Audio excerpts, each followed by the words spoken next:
In this video, I'm going to show you on how you can use custom formula fields in ClickUp. So without further ado, let's begin. First, open your web browser and go to app.clickup.com and log in to your ClickUp account.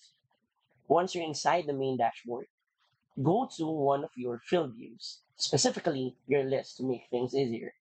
As you can see, there are standard fields right here on your list view. The name, assignee, due date, or priority. But you should see this plus icon right here for you to add a column. Once you click on there and scroll down, under all, you should see the formula option right here. This is the custom field that we're about to make. So let's say, just type in as a field name, but just for a test. Then select the settings and permissions.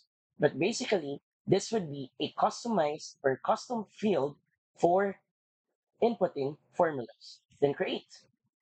And then now you have a new custom field for your formulas in ClickUp. And that's it. So if you find this video helpful and want to support our channel, feel free to use our affiliate link given on the video description.